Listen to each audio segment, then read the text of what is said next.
plongeons ensemble dans les plaines de l'Ouest américain, là où les légendes se mêlent à l'histoire et où le cinéma nous invite principalement à questionner notre mémoire, notre identité.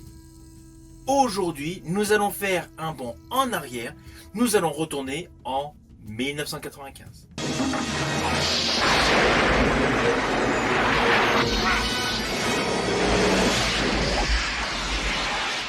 Hello, c'est HR, votre chroniqueur. Alors aujourd'hui, je vais vous parler d'un film qui est donc sorti en 1995.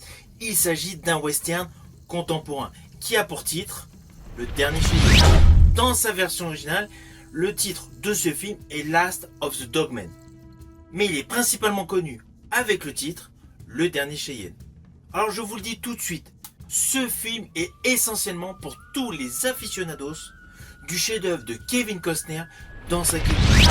On est vraiment dans le même registre. Il y a un côté confrontation, choc des cultures et spiritualité.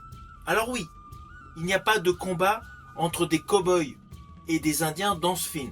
Surtout que l'action se déroule dans les années 90, avec une Amérique extrêmement développée. Mais il y a tout de même le parallèle de l'Amérique contemporaine et la culture cheyenne.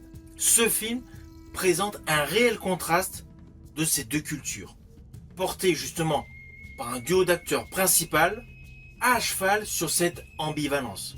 Je pense à Tom Berenger qui interprète le personnage Lewis Gate, à Barbara Hershey qui interprète la professeure Lillian Sloan, mais il ne faut pas oublier d'autres figures emblématiques du cinéma en tant que second rôle qui se retrouvent dans ce film. Je pense notamment à Kurtwood Smith qui interprète le shérif Deegan. Kurtwood Smith, pour tous les amateurs d'SF, c'était le fameux Clarence Boddicker de Robocop.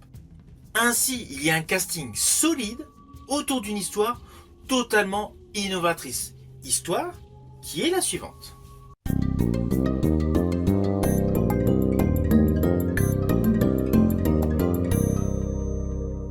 Alors le pitch de base de ce film est assez étonnant car il a plusieurs directions. Au tout début de ce film, il est question de 3 fugitifs qui se sont évadés de prison dans le Montana.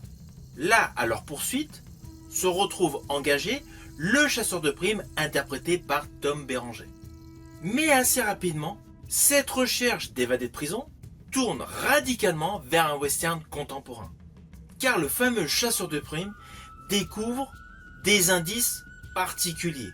Indices autour d'une flèche et de vieux objets appartenant à une tribu cheyenne. Tribu qui officiellement ne peut plus exister de nos jours suite à un terrible massacre qu'il y a eu en 1864. Massacre relaté comme ayant été une terrible boucherie à Sand Creek. Du coup, on a d'un côté la recherche des fugitifs, mais on a également la découverte d'une potentielle descendance à une tribu cheyenne qui avait disparu. Ainsi, notre chasseur de primes, accompagné de l'anthropologue, interprété par Barbara Hershey, partent à la découverte de cette tribu cachée. Naturellement, il y a un épais mystère qui se développe, mais il y a également les forces de l'ordre, pilotées par l'acteur Kurtwood Smith, qui deviennent une véritable menace pour les descendants de cette tribu cheyenne. Alors, ne vous inquiétez pas, je n'irai pas plus loin sur les lignes scénaristiques de ce film, mais sachez que sur un point de départ policier, des évadés de prison, on bascule vers un western contemporain, avec la recherche d'une tribu cheyenne, pour basculer dans un troisième acte vers un récit de préservation. C'est ça, tout le côté innovant de ce film. C'est qu'en fait, plus on avance dans le film, plus l'histoire évolue, plus le ton du film change radicalement. Alors on va pas se mentir, le fait que le film fut tourné au Canada, en Colombie-Britannique, assure une photographie et des paysages haut en couleur. Parce que l'histoire a beau se dérouler théoriquement aux États-Unis, mais pour tous les amateurs de paysages, vous allez reconnaître la Colombie-Britannique, qui est super belle. De ce fait, l'utilisation de très beaux décors accentue le mystère autour de la découverte de cette tribu cheyenne qui vit cachée. Implicitement, le film déploie un mystère enveloppé de légendes. avec à la fois un côté poétique et évidemment un côté sauvage. L'esthétique est d'ailleurs sublime. Alors sur le plan visuel, on va pas se mentir, ce film est un véritable hommage. Tous les plans séquences ont de fabuleux décors naturels des westerns d'antan. Mais en dehors de l'aspect bucolique, de l'aspect détente, repos qu'offre le paysage naturel, il y a une notion sous-jacente extrêmement importante et sérieuse. C'est la culpabilité historique et surtout le respect des cultures menacées. Essentiellement par l'évolution du système. Alors oui, il y a un côté qui est prévisible. Le chasseur de primes et l'anthropologue qui prennent la défense des Indiens. Ce cliché est largement prévisible, mais c'est bien fait et on y croit. Surtout que le duo principal d'acteurs est ultra convaincant. C'est un film parfaitement construit, même si le final peut laisser perplexe. J'aurais préféré qu'il soit un petit peu plus édulcoré. Mais c'est un film qui implicitement met en avant tout simplement les valeurs humaines et les bonnes valeurs. C'est pour cela que c'est un film que je vous invite à découvrir. Cependant, il ne faut pas oublier un détail, c'est pour cela que je pense que la majorité d'entre vous ne connaissent pas ce film, c'est qu'au moment de sa sortie, il n'a pas du tout rencontré son public. Ceci dit, cela s'explique. Aux yeux du public, Tom Berenger était essentiellement un action man. Il avait joué dans Randonnée pour un tueur aux côtés de Sidney Poitier, dans Sniper, dans Traqué, dans La main droite du diable. En fait, il avait fait énormément de films qui comportaient soit des scènes d'action, soit une histoire policière, une histoire avec beaucoup de suspense dans le fond, comme le film Trouble. Et là, avec ce film, Le Dernier Cheyenne, en fait, il a basculé dans un autre genre. Un film où l'on réfléchit.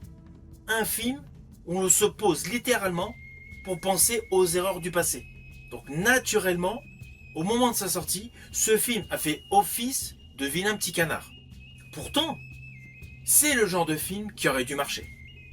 En ce qui me concerne, je pense essentiellement que ce film n'a pas rencontré son succès uniquement à cause de cet état de choses.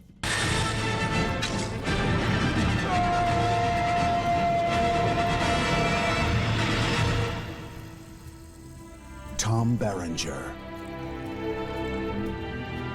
Barbara Hershey, Last of the Dogmen. Alors au final, naturellement, c'est un film que je vous invite à découvrir. Il est disponible en support physique via DVD ou Blu-ray. Malheureusement, il n'est pas à ce jour disponible sur l'ensemble des plateformes de streaming. Sa découverte en VOD s'en retrouve assez réduite. Mais cela n'empêche pas que c'est un film que vous pouvez tout de même découvrir. J'espère tout simplement que par le biais de cette vidéo, je vous ai donné envie de le découvrir. Je vous dis à bientôt pour une prochaine vidéo.